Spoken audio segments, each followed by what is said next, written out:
I've got this new briefcase coming up. It's a single section, black, authentic bridal leather briefcase. It's a classic flap over, the classic flap over corners, but this is only going to be a single section. 2-inch gusset. All right, these are the sections. 2-inch gusset, 16-inch by 12. The length, 16 by 12 height. It's going to have a back newspaper pocket. It's going to have a flat stitch handle with D-rings. So this handle is pretty much going to sit like this. It's going to be flat stitch, hand stitched, and you're going to have your left and your right. You're going to have your left and your right keeps that hold the handle right in place in the center, and you're going to have your shoulder strap D-rings on the edge. It's traditional. It's my normal style. It's classic, simple, nothing crazy. It's going to have a shoulder strap, of course, with a shoulder pad, and it's going to have this great thumb catch lock on it. I really like this lock. It's got a nice size, especially to this. It goes perfect to this bag, to this briefcase.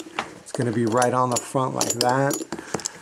It's solidly built. It sounds good. The action on the thumb is very nice, very good. It's not, some cheap spring in there that will break. It's got a great action on this. Just listening to it. So it's gonna, you can just hear it. At least I could. I know what's a well-built lock and what isn't, and this one is. It's new for me. This is going to be the first briefcase I put this on. I will also have this on a thin portfolio that I think is perfect. I like the thinness to it, so it's going to be perfect for the portfolio. It's also going to be nice for this briefcase because it's not a small little thumb catch, and you can see how big it is in my hand. But it's not something that's going to be crazy big that stands out. It's going to just have a hint. The whole bag is just going to have a hint in the front of this nickel. So you're going to have a nice hand-stitched, authentic black bridal bag with black stitch, and you're going to have a hint. The only metal that's going to be on it is going to be this and the rings on the handle on the shoulder strap. I think this bag is going to look beautiful, come out really nice. So I'm going to start getting to it. First thing I'm going to do is I'm going to start prepping up the edges. You can see the edges are raw, just cut. I'm going to dye them and burnish them smooth. So when you're handling this briefcase, you're touching it, it's going to be nice, smooth. It's going to look really clean, really authentic. It's going to look like a high-end hand-stitched briefcase, like my other ones, like all of the ones that I do. So I'm going to wrap this lock up, put it aside for later, because I'm not going to be getting to that later, and I'm going to start with the dyeing of the edges. What I'm going to do now is I'm going to burnish the edges. And sometimes I do this on a machine. Usually with the thinner leather, I'll do it on the machine. With this thick leather, I like to use this hand burnisher, and I'll just do it by hand. I think it gets to it a whole lot better. Sometimes I'll do them both. I'll run like the Italian veg tan leather. It's thinner and softer, so maybe I'll run that on the machine first and finish it by hand. It depends. Different leathers call for different methods, but they're all the same. What I'm doing is I'm heating up the edges by just rubbing this really quick. As you can see, I'm making the waxes come up and heat up and fuse better with the fibers. I use some gum to paste down the fibers so you get a nice, smooth, slick edge. So when you're holding these, whether it's the strap or the bag itself, you're going to be rubbing against nice, smooth edges. Hand burnishing lasts much longer than painting, just because painting, the paint sits on top of the leather and could eventually come off. The hand burnishing and the dyeing just goes right into the fibers. And the hand burnishing, you're heating up the fibers of the leather and fusing them together with the waxes. It's not absolutely permanent, but it's traditional. It's the way we have been finishing leather goods in general, especially vegetable tan leather goods, I should say. You can't really do this with the softer, the chromium tan leather. We've been finishing the edges with this method probably the longest. And then, well-developed paints for leather started to come along. The Italians mastered that, making a good paint that sticks to the leather, I think, the best. They've mastered that. And out of all the paint, which obviously that is what I use, the brand of it's like a latex rubbery paint. In other videos that I've made, I've edge painted the bags, and you could see. I think the edge paint looks much more refined and smoother and just, refined, I should say, for lack of a better word. This looks good, but it's traditional. It's like having a buckle. It's authentic. It's real. It looks good, but not as good as a painted, polished edge.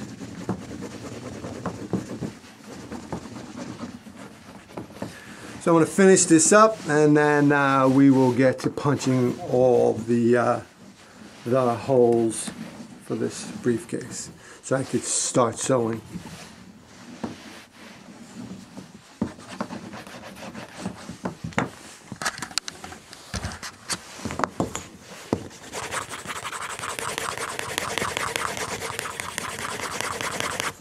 You could see that smooth edge. You could definitely feel it. I don't think I did that. You can see the roughness of that. That's raw. And that's smooth. Okay, I'm going to do this a little bit more. Maybe use some wax on the end too to help it out. Light. The goal is that. Nice, smooth.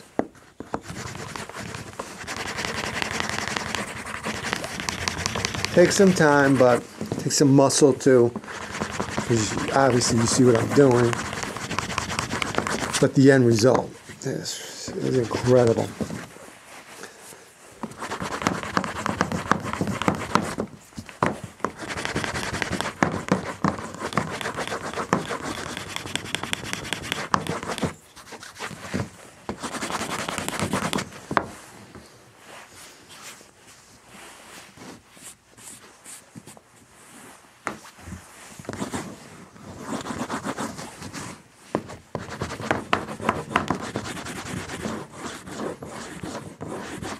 So I do this now as the bag is unstitched. I do this to some of the parts, not all of them.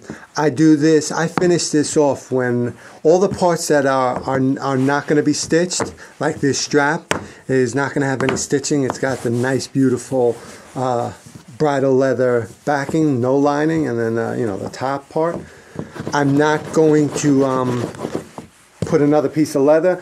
So if I was, I'd be putting the piece of leather first, stitching it, and then burnishing it.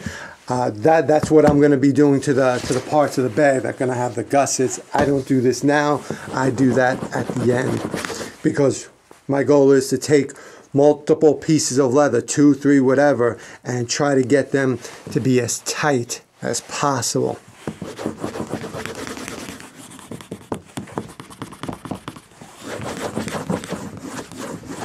Okay. I'm going to start working on the handle. This is a flat stitch handle. It's going to be stitched up like this. Simple. Lots of, it's been used millions of times throughout the years by, I think, by everyone. I always try to get to the origin of particular styles and handles.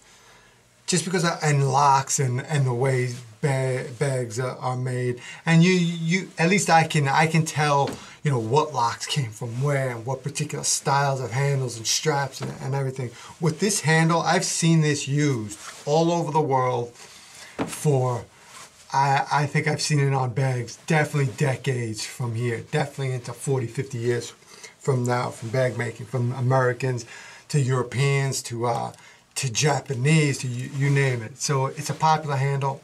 God knows who started it and where it came from. If I knew, I'd attribute it. I like to attribute it to styles that I do use from other makers throughout history and throughout the world and whatever. I think that's the right thing to do when you use someone else's style.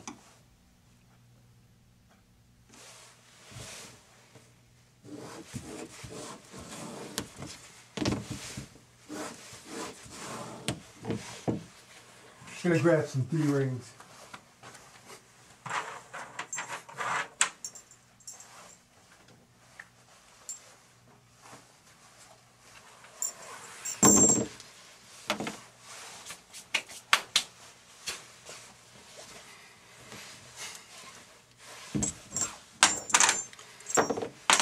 So these rings are going to be stitched something like this. I'm going to have a 4-inch span of the average grip. Just finished punching out the handles, the holes, stitching holes. So I'm going to put this aside. Now I'm working on this back newspaper pocket.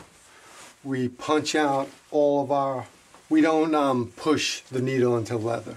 There's no way you can do that. It's too thin and it'll destroy your fingers, and especially this thick leather. It's not fabric. So what we do is we use an old school chisel and a hammer. We punch out our holes, make sure everything's aligned correctly, punch them out, and then it's just simply stitching everything together. So that's what I'm doing now. I'm prepping all my stitching holes.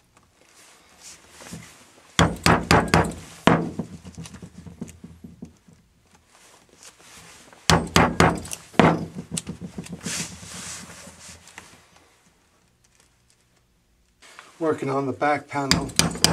Just finished the front panel. After this, I'm going to do the gussets, and then I'll align the handle to the back panel, to the flap section where it bends, and also put on that nice thumb latch.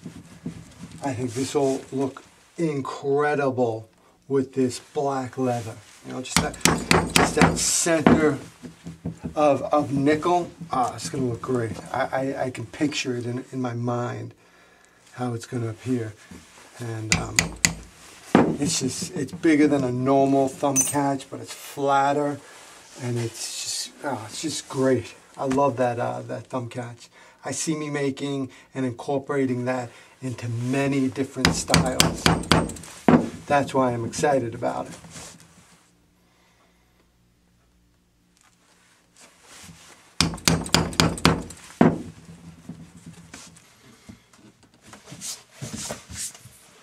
Getting ready to set the handle to the top of the flap where it folds down. So here's the 16 by 12 inch, and then this is a 2-inch gusset. So the top part is just 2 inches wide, I should say, and then from here you got 6 inches on the flap that goes down into the front of the bag. That is what I'm doing now. I'm setting this at that on the top. I already stitched the handle. That's how it came out. Looks nice. Got a great, nice flat feel. Love the way hand stitching looks to begin with. It just gives you a nice appearance. I still have to hand burnish the edges, get this really nice and smooth. Probably apply some more dye, make it look really nice, just so it feels nice in the hand when you're gripping it. Thing about flat stitch handles, one of the qualities that I like is it sits flat in your fingers. So when you're carrying the bag like this, like this, it's literally sitting like that.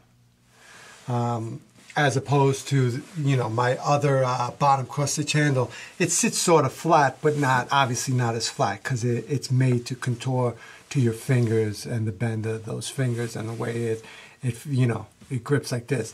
I think the bottom cross stitch handle is meant to be carried more as a grip, like you have a steering wheel. So I built it around the inside of the hand, and this is meant to just carry like this. I know a lot of people like to just carry their bags or their briefcases just right on the fingers, not holding as a tight grip. This is why I usually put these flat stitch handles on the single compartment briefcases, because it's usually lighter and thinner and it's smaller. So you want that just sitting on your finger. I don't see anyone, like, you know, fully gripping it. With the double gusset briefcases, it's a bigger, robust briefcase. I see someone gripping it when they're holding that, you know, holding it in a grip. This, it's usually like this, just, you know, swinging it because it's light or whatever. But everyone likes their own handles and their own types, I guess. And I think most of them, I've done so many of them, I don't even remember. You could see, obviously, on the website, and past ones. If you go to my blog and just do a Google search on my older briefcase that I don't have on my website, you'll see the variety of handles that I've done. All right, that aside, let's get to this so we can get this nice bag done. I can't wait to put that thumb catch on the center because it's gonna look incredible. All right, so I just want to verify, always am verifying and double checking. That's what I'm doing. I'm taking the gusset and I'm just verifying its width. 12, 13, 14.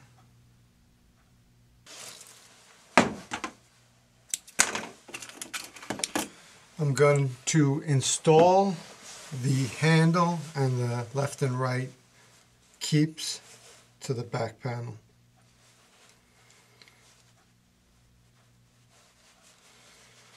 This is going to be done hand stitched, of course.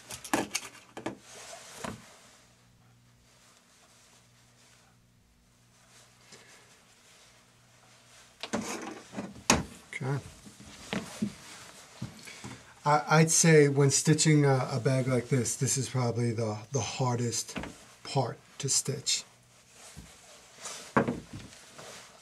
It's because the angle you got to get, and we're doing multiple pieces of leather, 1, 2, 3, thick piece to begin with, and where it's at, and just the angle and all that.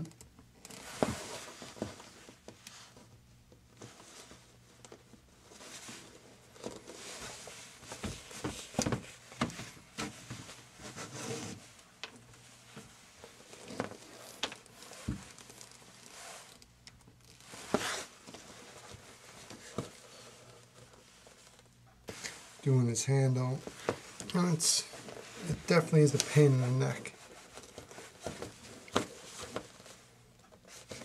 to stitch, no doubt about it, but it comes out beautiful. The hand stitching that you could do, I couldn't get a machine to do this exact handle, so I like the fact that something like this can only be done by hand. And you know, anyone who knows would see that. To be able to get such clean stitching lines, you know, close, tight like this. And you'll look at this, you'll see like one straight stitch, because this handle, because it's flat stitch, would be like when you're looking down on it, would be like one continuous line. And I love that. You'll see what I mean at the end of this.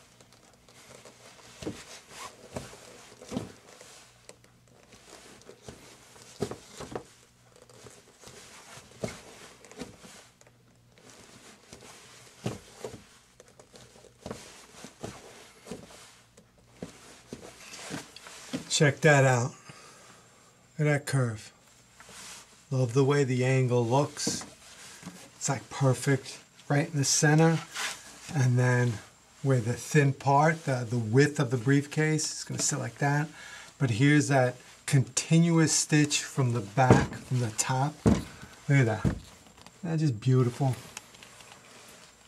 I hope you could see that good, because I can't see it that good.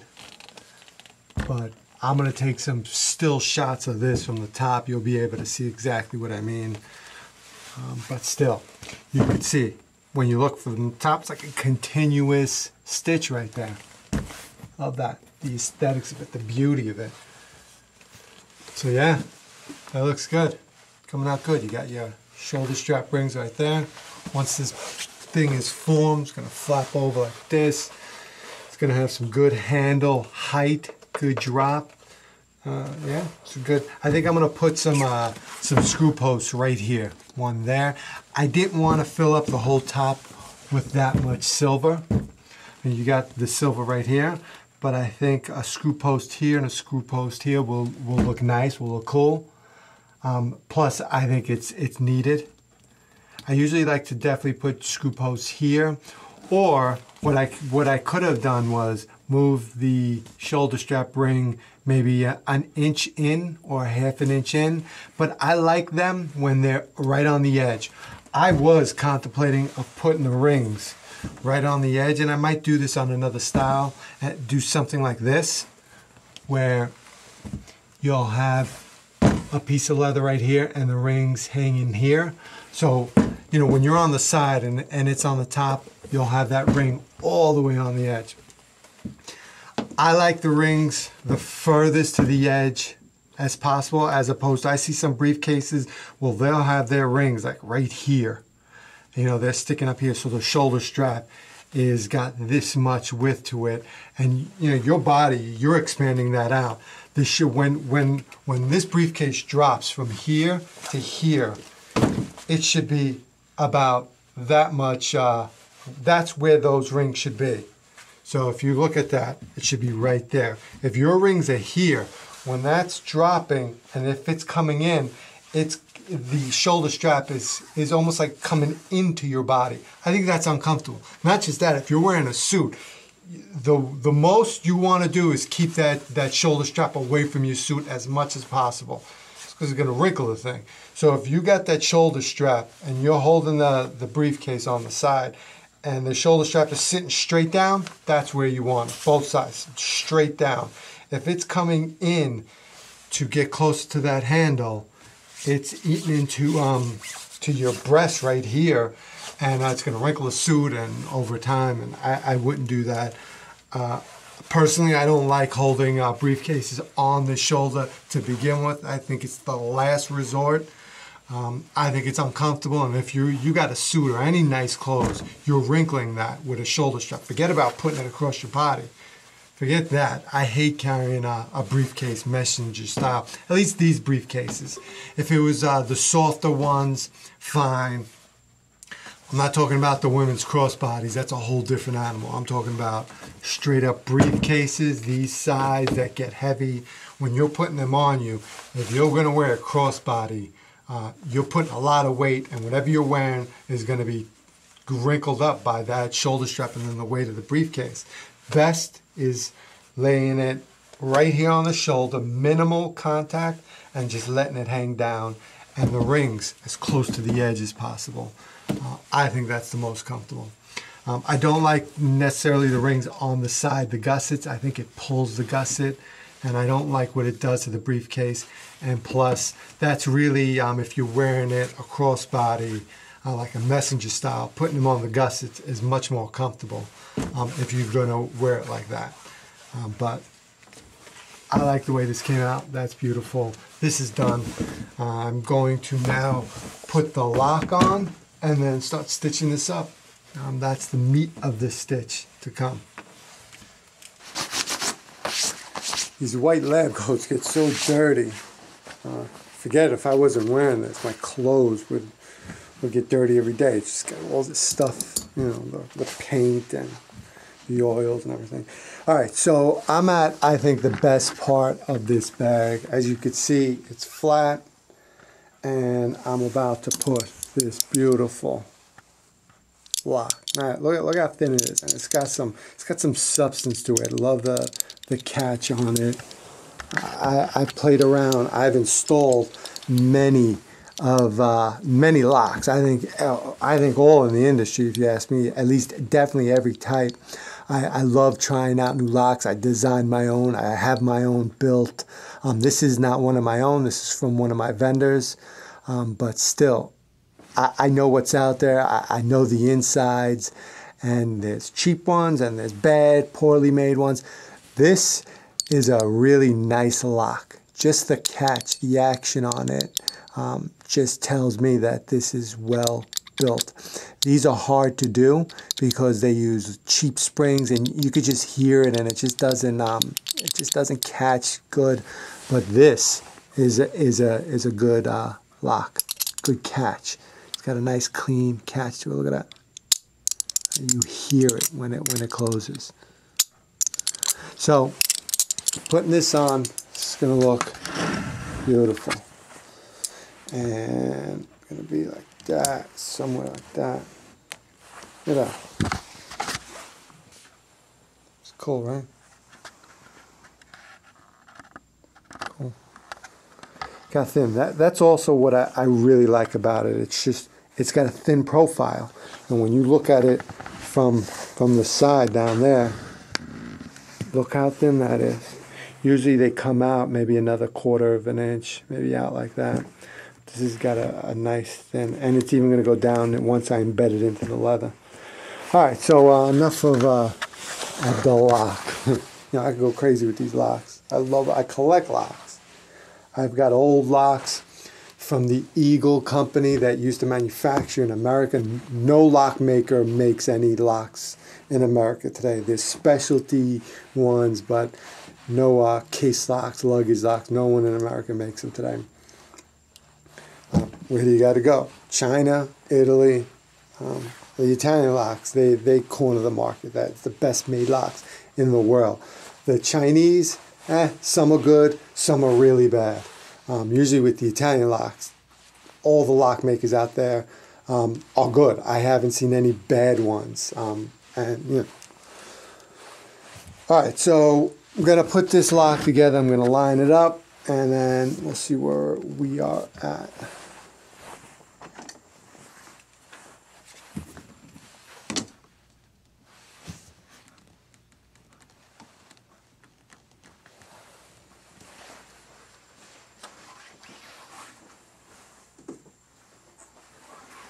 Always like to make sure, so I'm bringing a gusset and placing it right next to it, because I always got to make sure.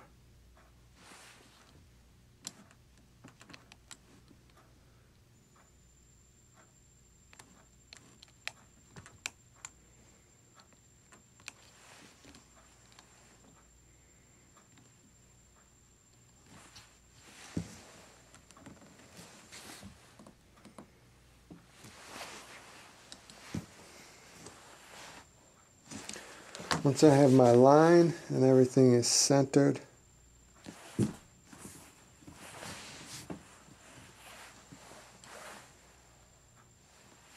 then I'm going to just go ahead and install it. Just wanted to show you that I installed the lock, and here's a view of the bag flat, which you normally don't see bags flat. So here's the view. I think the lock is phenomenal. See that catch? And it's big. You got 2 fingers. You don't need like a... I see a lot of bags with this style. They'll have like a little grip right here. It's good. I don't know. I just don't like the style. I don't think you need it. You have the bag, right? It's like this. You're fine like this, opening and closing. You're fine just like that. So here's the bag. Look at that thing. I think it looks great. The handle and the lock, once it's all, buttoned up, is going to look beautiful. So here's the lock. Here's how it looks on the inside. It's nice, smooth, sleek, whatever you want to call it. Here's the front, even the inside. Sometimes a lot of my other locks, see the high-end locks, the back doesn't have a cover like this. It's usually open. And it's not that it's a bad thing. Usually I like to just cover it up just so nothing bumps into it, nothing, you know, gets in the way, goes in it, doesn't loosen up or anything like that. So I'll cover it and then I'll stitch it, and you'll see the stitching lines on the outside, and it's beautiful. You could go through my website and you could see that. But with this lock, nice, clean, I don't need to cover this. It's a nice plate. And you know, you're putting things inside, nothing's getting caught on it. So it's really cool in that way. So yeah, this is done. And I'm going to start stitching the gussets now, then start stitching the bag together. Stitching the gusset to the main panel with the newspaper pocket on it.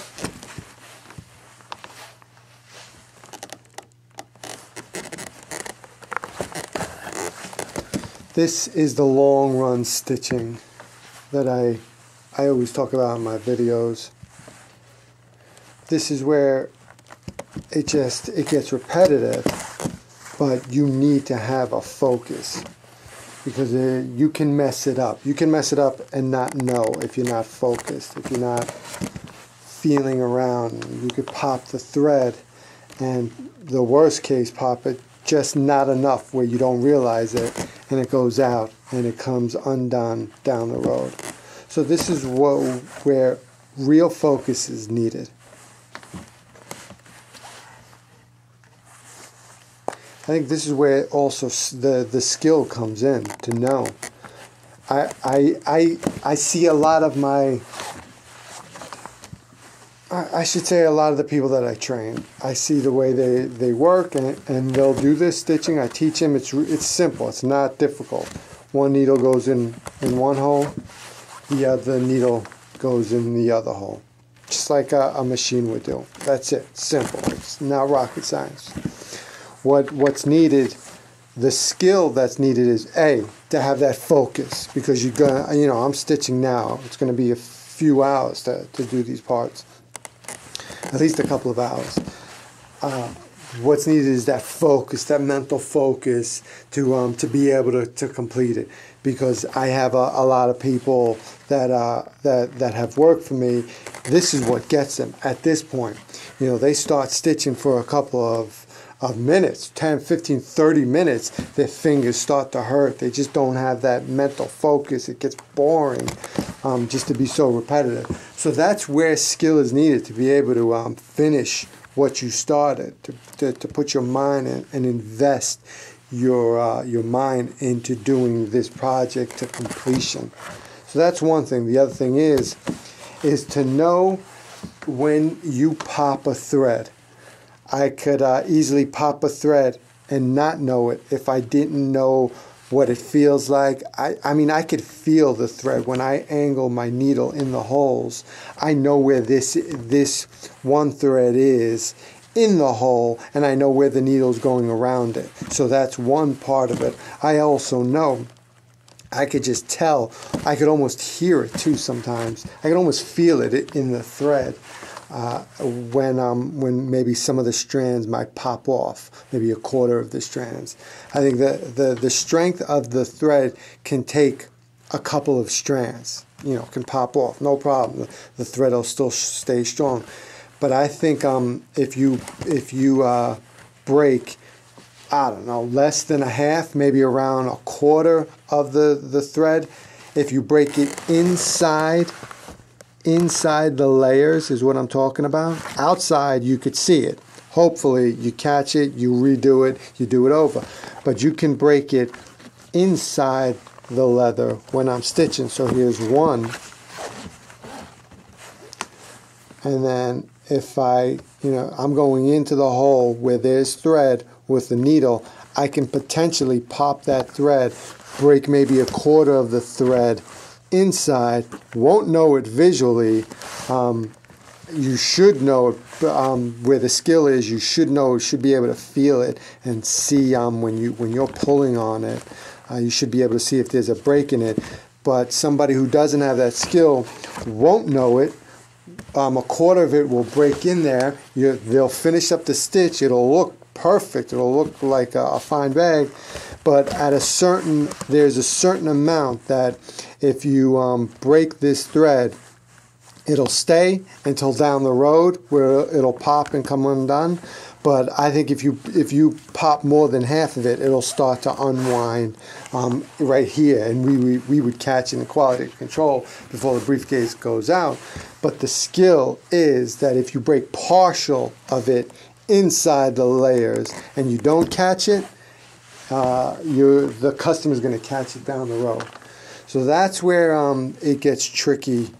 Where I try to train my people that come to work for me to understand that and understand what's going on with each hole, not to be focused somewhere else, to be inside, to feel that thread, to be to be one with that thread. If you want to get corny, it really is. You got to know your fingers, the material, and I think that's where the skill comes in, and you only build that after many, many hours, hundreds of hours of doing the same thing over and over again.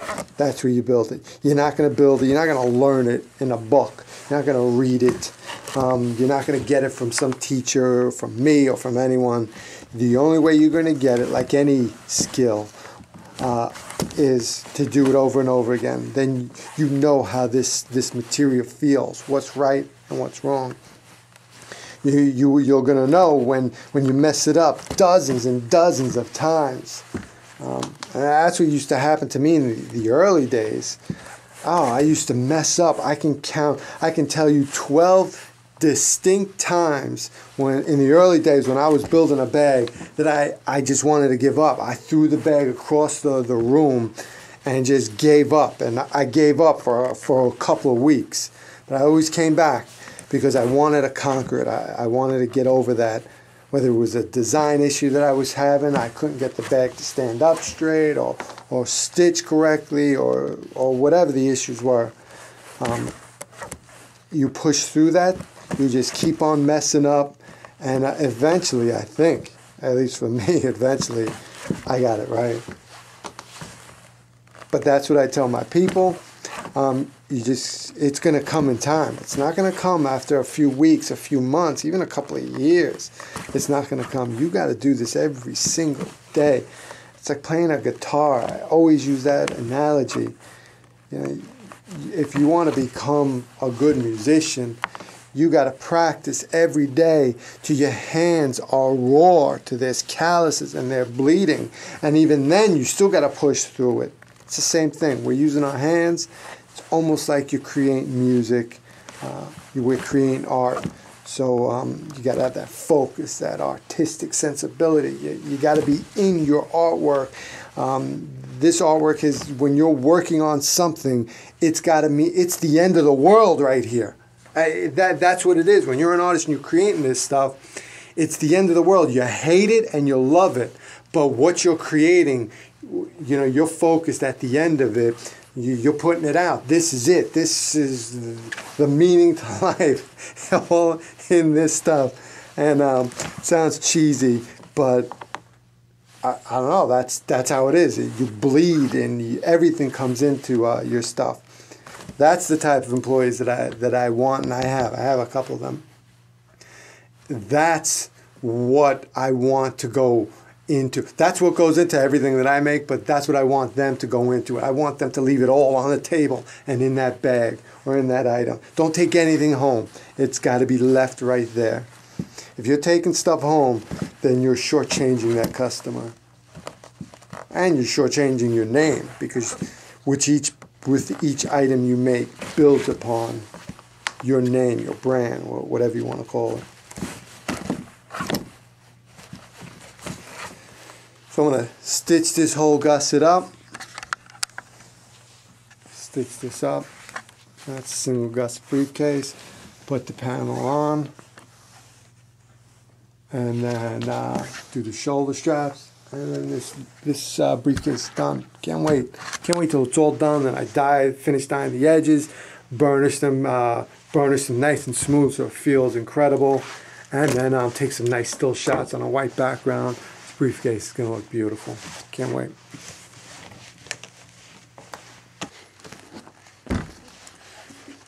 I just put the gusset around, attached it to the back. Right, newspaper pocket, front, handle. It's coming out beautiful. So now I'm going to put this final part on it.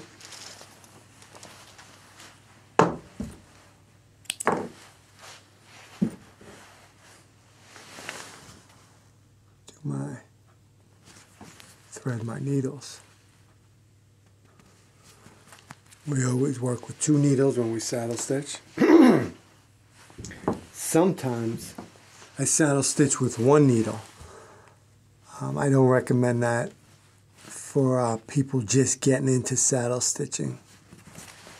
You really got to know the pattern, what you're doing, so you could use 1 needle effectively. Some things call for me to use 1 needle to saddle stitch certain parts, and some things are easier, like these long runs. These major long runs are a million times easier to do it with 2 needles.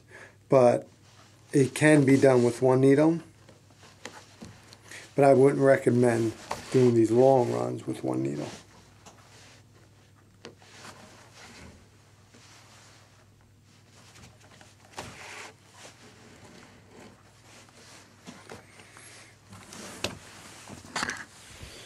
So I'm going to stitch, as you can see. I'm just stitching my stress points right here. I always make sure the stress points are very well taken care of, because, like the word, stress points, there's going to be a lot of stress at these points. I could use a rivet, but I think that's just too... I think that's too dirty, too rustic, not for this bag. And I think it's too easy. The stitch is just as strong, if done correctly, is just as strong as a rivet. Probably, maybe even stronger. Because with a rivet, you're dealing with the metal, and if you loosen that up, if you loosen the leather up around the metal post, right? That leather becomes loosened and could, the rivet could just slip out of the hole. With the stitch, it's hard to loosen the leather. If you do this correctly, it's hard to loosen the leather around, within the stitch. I'm side stitching and top stitching and all that stuff. So it's just it's really tight. I think it's tighter than the rivet. And I'm talking about the tubular rivet. There's a million different types of rivets. Other types might, but maybe I'm making a general statement, and I might just be partial to stitching.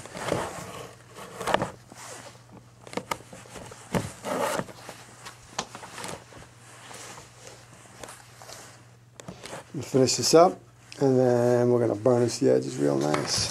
As you can see, it's coming along nice.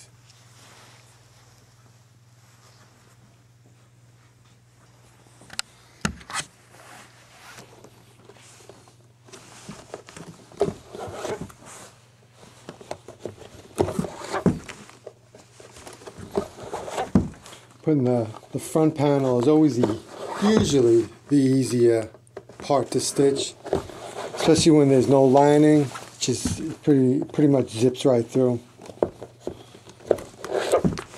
And this is nice and easy, so I'm just banging this out right now. When I hand stitch, it's an all body thing for me. It's not just sitting on a bench somewhere, twiddling my thumbs. I get in on it. My arms, my body, I'm on the object. I'm moving. I found, I've done, I don't even know how many thousands of bags like this I've personally hand stitched. And I found this method that you move with the object much better than I've got people that I train with me, my apprentices.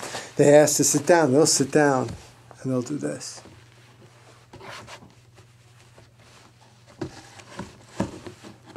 I'm like, what are you doing, man? You know, I come, are you kidding me, right? You're gonna stitch like that? Come on. You know, we grab the thing and work. You know? So yeah, they'll sit there and they'll just twiddle their fingers. The only thing that moves on them is their fingers. And nah, you can't work with me like that. That's not gonna happen.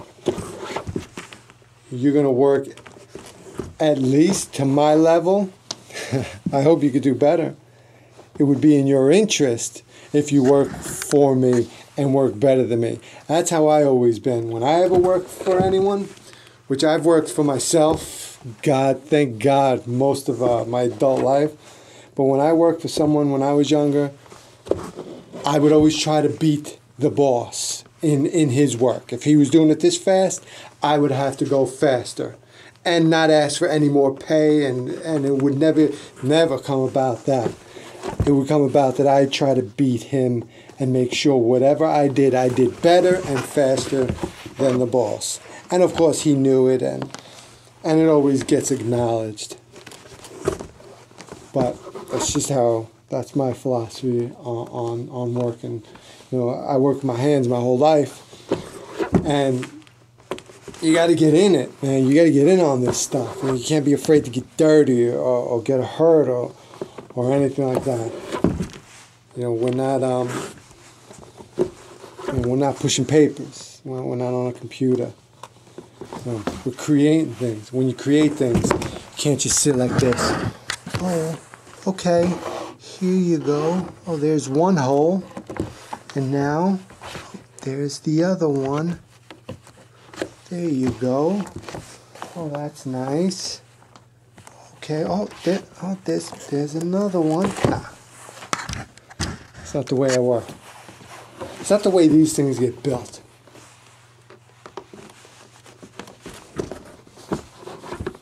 Like I said before, you got to put everything in on it. You got to put everything in. Your whole body, your whole being. You know, we're not creating a bag. I don't create bags. I don't create briefcases. I create works of art. Nothing short of that. And every single one that I've ever created excites me. Every one. There hasn't been one. Even ones that I messed up a couple of times that I had to stay up late excited me. Even ones in the early days when I was not making money, losing money on making those bags. Excited me. Because I was making something. These. My hands. And still to this day, you know, it excites me. I appreciate to where my customer, you know, and trust me in making his product, his briefcase, or her, that she's going to be carrying around for the next couple of decades, and telling people, hey, you know, people will ask, where'd you get that from? I'm fully aware of that. I got it from Marcellino, I got it from Joe. That's how I built my reputation, by name, well, you know, one person at a time. You know, by, you know, reputation, people talk. That's how I built it from day one. From the first bag I ever made, it was a briefcase for someone, and he came back and got another one. It was pretty much the same style, same size, not this lock, or not as nice and refined as I do them today, but I made it for him, pretty much the same thing. I think I charged him a couple of $100, a few $100. Literally, the time I spent, it wasn't even worth it. I literally lost money. But I was just happy that not only did he like that one, he came back and wanted another one. Probably because it was such a great price, but I appreciated that. But that's what made me happy, the fact that he liked my artwork and he wanted another one. I mean, he paid money. It wasn't for free, so it's not like, you know, he was coming back for something free. Sure, it was a low price, definitely lower than what I sell today. So, yeah, you gotta put all into it. No sitting down, no sitting on a job, trying to count the minutes on the clock. Nah. We're creators. We create or we go home. So I'm finishing this up. It's coming out beautiful. Look at that thing. Look at that. Finishing this last 2 stitches on this briefcase. Well, a few more. I shouldn't say 2. You got a back stitch and all that. And secure the stress point here. But this briefcase coming out beautiful. All I have to do next is just work on these edges. I take my time on them because I really do want them to be perfect.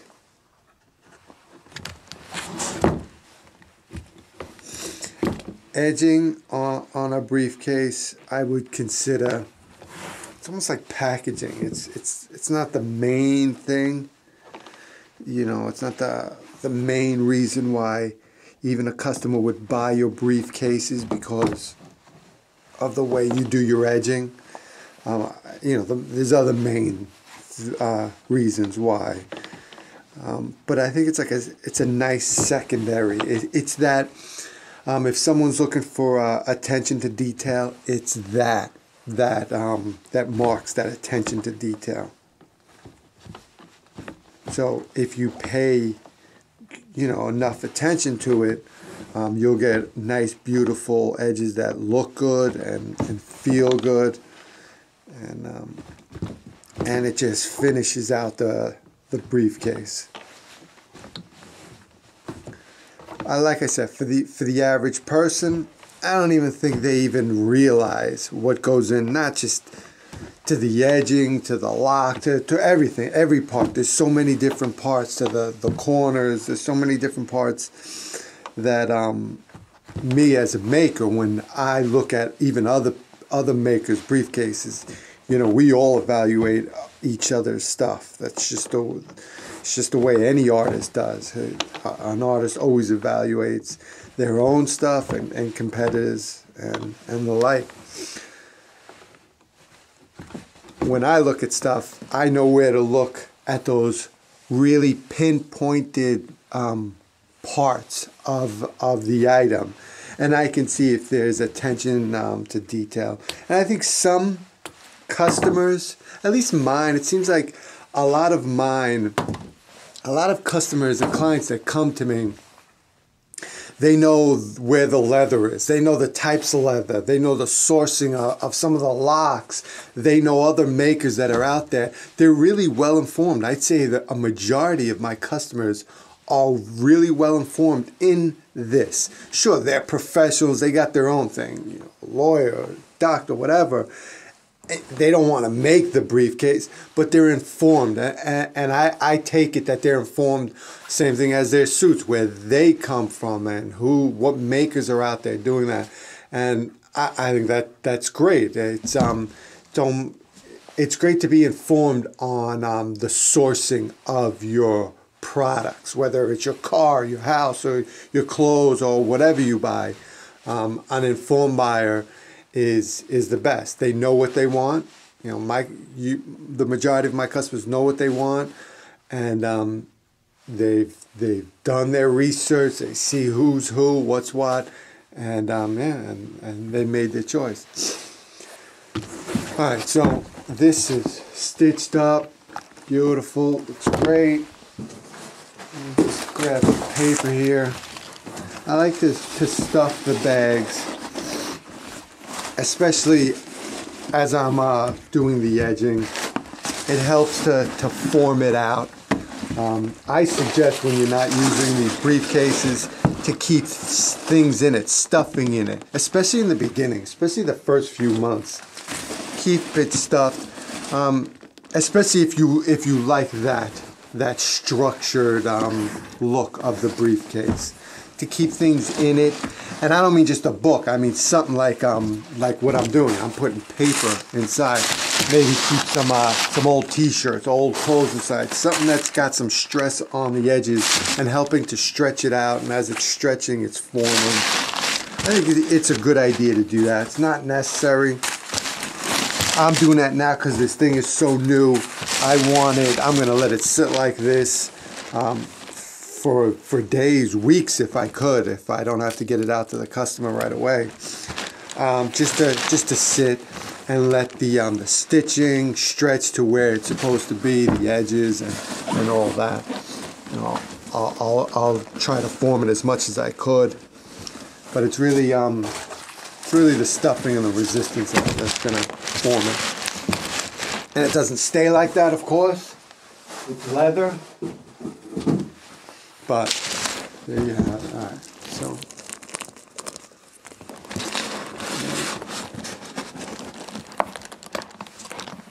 Oh, look at that. Look at that. Look at that, man. I love this briefcase already. It's already, with this lock, is becoming. Look at that. Look at the action. Look how easy. Wow, that's beautiful. Look at this. Look at the top. Look at the handle. The continuous stitch. It just looks like, if you look at it at the right angle, straight ahead, you don't even see these D's, you just see a stitch. These go down. I love that. That, you know, if you're not using them, put them down. That's fine. Look at that. I'm going to work on these edges right now. I want you to see how raw they are, how rough they are. When I'm done with them, they're gonna look smooth. Even the edging on here, which I did start, I'm going to make this even smoother and better. But we're not there. We're getting there. I'm getting there right now. I mean, it's done. Once I polish this thing up with this lock, look at that thing. It's beautiful. The way it opens. You got to get something in it. Here. I see, I spoke about this. I see sometimes they do some grips on here to pull. I think it takes away from the aesthetics. I don't like that. You can easily open the lock and you could just do it like this with your hands. So see this bridle leather. It's the American bridle leather that doesn't have, it's not like the English that's all greasy and all shiny. This bridle leather doesn't take your fingerprints. So you can handle it, and as you can see, it's staying the same. If I had some of the UK bridle leather, just working like this, it leaves your prints on it, which is fine. It just and that dries out eventually. But this comes to you nice, dry, beautiful black. It's got the bloom, that haze blooming already. You just polish that out. I like it. Look at this back newspaper pocket. Yeah, look at this. Nice professional. But like I said, you're opening it, you're in it real quick, you're out. Look, push it down. It's really stiff. Once this stiffens up on the top here, it's going to be it's going to sit on the top a little bit better. I just got to put some screw posts here to secure it. Smooth this out a little bit. I like it. I love it. I don't just like it. I love it. I think I'm going to make me one of these for my personal briefcases. I usually use my personal, the harness leather. It's more rustic. I'm in jeans most of the time. But I like this this black drier bridle leather. Alright, so we get to these edges, and then I'm going to shoot some photographs of this briefcase on white so you really get the detail out of it, and call it a day. Actually, it's taking me longer than a day, but you know what I mean. Alright, so I get really precise when I work on the edges. I want a lot of dye to really get into the fibers. You know, as much as you could possibly get. So you can see I'm not using just straight broad strokes, just painting it on, and you don't get that much in. I really put a lot in because I want to do it once, and I want that dye to get as deep in as possible, to last as long as possible. So that's what I'm doing. I'm dyeing these edges, and then after that, I'm going to apply some gum that just helps to thicken the fibers. And then I'm just going to burnish the hell out of them. Just rub that piece of wood by hand until it's nice and hot, and the friction just causes all those waxes just start melting with the fibers, and the dye just deepens inside the fibers as well. And you just start getting this nice, smooth, slick coat on the edges. And this briefcase is nice and thin. It's got a 2-inch width. You can carry this by hand as a portfolio. You know, the handle comes flat. You know how I have those fishtail handles that pull up and push down flat? This is sort of like that because it can do this. You got a nice flat portfolio. Look at that. You carry it under the hand. You're walking around. And you also got that. That's another thing about this flat handle that I like. It comes out nice, got a nice drop, but yeah, it flattens out, gets out of the way if you want to carry it as a portfolio. So in that sense, this briefcase is just adds some more coolness to it.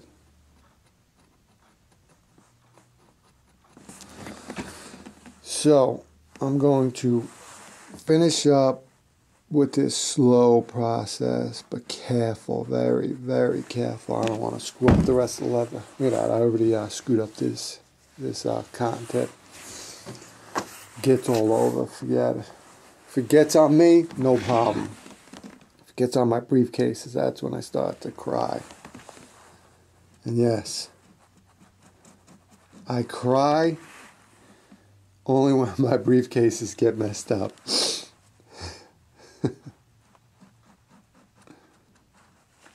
Oh, you'll see a grown man cry. And you won't see me cry in public, but I'll wait till everyone leaves and I'll just sit in a corner crying that my briefcase was messed up. And I've had briefcases that I worked on, really complicated mothers, man. I mean, serious, just complicated, that have taken me, over a week to make, talking 40, 50 hours in. And then either an accident happens, like my daughter coming down here and throwing something, because yeah, she's she's like 10 years old now, and she likes to play and throw things. And if I'm doing something like this and I got open liquids on the table and she throws a ball, hey daddy, catch, forget it. That has happened where things have gotten ruined just simply like that. Talking about a $3,000 briefcase, $4,000 case, done. And my schedule's tight.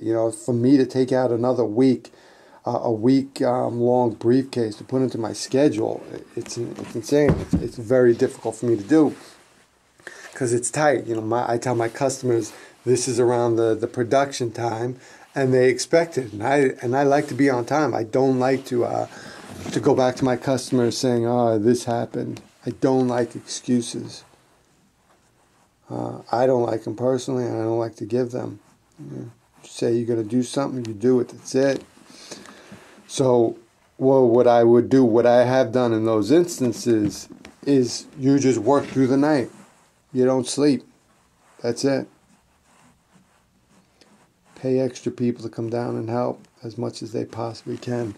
Those briefcases are hard for me to get help on. Those complicated ones. I don't mean like this, when there's suede and there's the English lock, that old lock that gets installed with rivets. That's really, it's a pain in the neck to install. You got to do that right, so it gets complicated. So I'm going to finish this up, then we're going to start burnishing, see where we're at.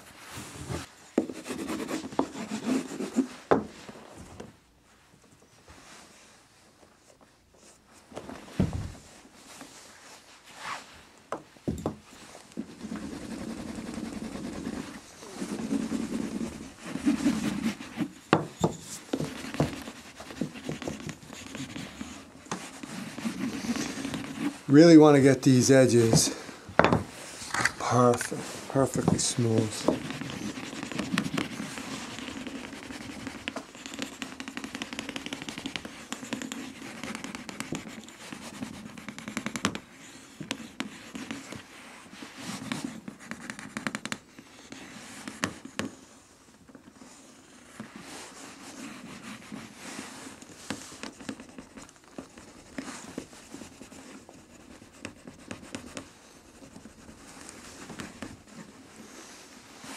That's nice. Look at that. If you could only feel that. Look at that. Look at that, just smooth. It goes down on the edge.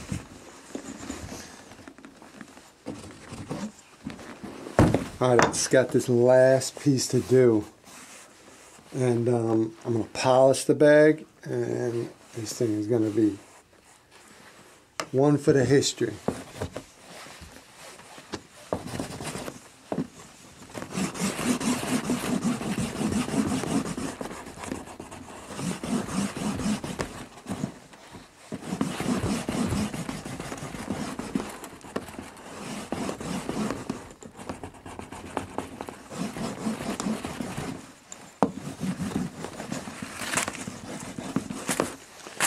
Stuffing falling out.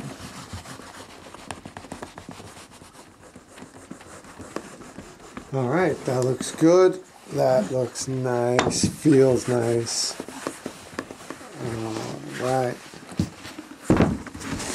Beautiful. Stuff it back in. That. All right, get the handle. And it looks good.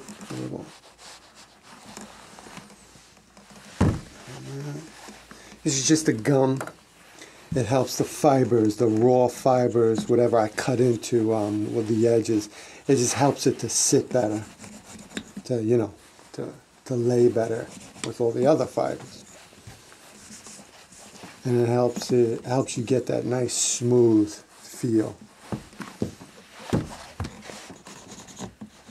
Alright, that looks beautiful.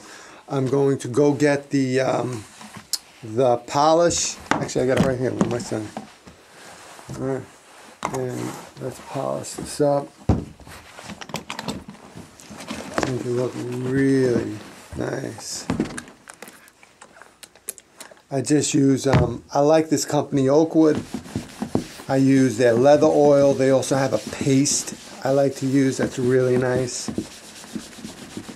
I like using this leather oil on the drier stuff and the paste that they have on the UK Bridle that's got a more greasier top coat.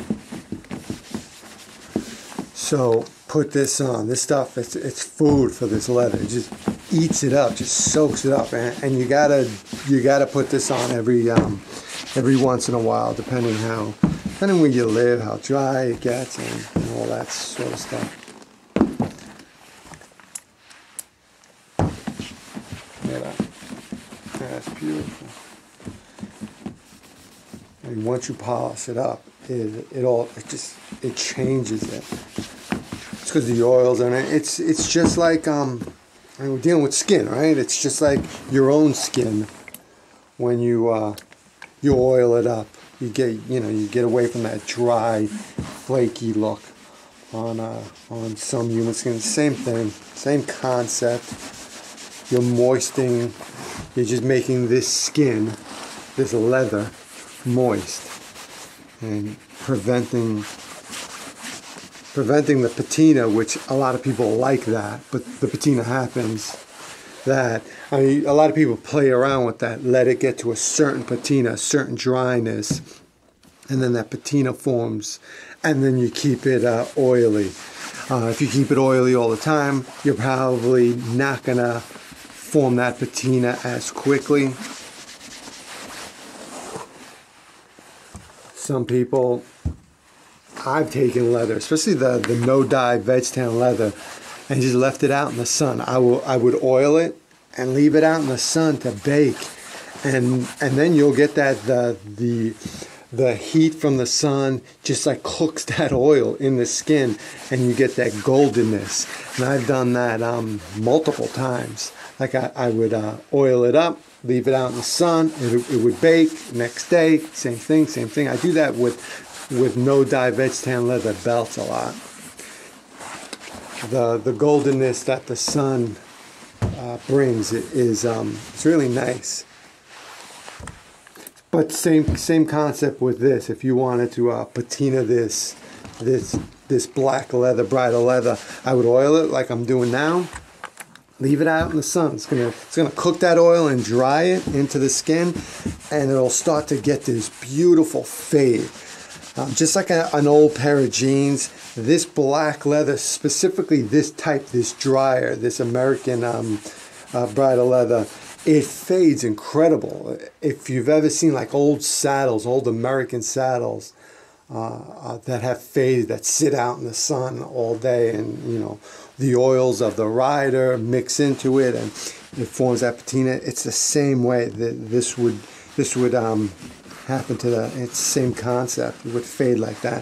If you like that old faded look on leather, this, especially on black, the black does that pretty nice. Browns to all of it. London tan goes crazy because it's lighter. It all, you know, especially the American version. I think the UK stuff, they put so much more greases and oils and waxes in it. It happens, but longer down the road. Those greases and have to just eventually come out, eventually dry up, which it does, depending on where you live and how you take care of it. But yeah, that stuff fades too incredible. I think it just takes a whole lot longer. Alright, look at this thing. I love it. Look at that, a clean one. To get this, and look at that.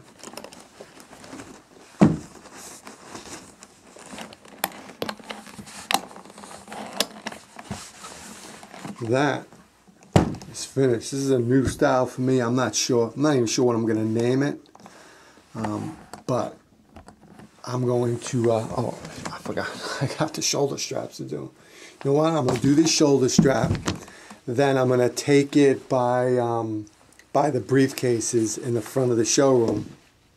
And I'll do a long shot, and I'll hold it. I'll put the shoulder, you'll see, I'll put it on my shoulder, and you can see, like, you know, I'm 6'1". I think I'm normal build. You'll see how it looks on normal build, 6'1" guy. All right, so I'll see you in a bit. Here it is on me. It's intended to be worn on the shoulder. It can be worn like this. I see some people, it depends if you want to wrinkle up your shirt or your suit or whatever, it can be worn like this and you can get in and out of it really nice and easy. I know, especially boys like to do that. You know, throw it on your back, you're carrying it like that, you're walking around. If you need to get in it, you could also always just let the shoulder strap just drop right on its side like that. I think that's really comfortable. So you're walking like that. So yeah, so that's it. I like to carry it in the hand. It feels great. It moves. I like the way it pivots as well, because you know, when you're walking, you don't want the whole bag to be pivoting. So the way I do this handle, it's got that pivot to it. So you're walking, you know, your body's moving, and there is slight pivot and motion to it. So you're doing that. Put it on your shoulder, which when I do wear it, I wear it like the best way like this. Yeah, remember in the earlier part of the video I was talking about the drop, and if it was really close to the handle, it wouldn't just fall straight down. As you can see, this is nice, this is straight down. If this was closer, it would be cutting into my skin, or you know, into my clothes, and wrinkling that. I think the most minimal wrinkle on your clothes if you're wearing a suit is obviously like this. But yeah, of course, shoulder. If you're in jeans, this is fine. You got your shoulder strap and adjust to wherever. This is cool too. Just walk around, see like this. Alright, so that's it. I'm about, just so you can get a gauge, I'm 6'1", about 200 pounds. Fits comfortably on me. I'm out.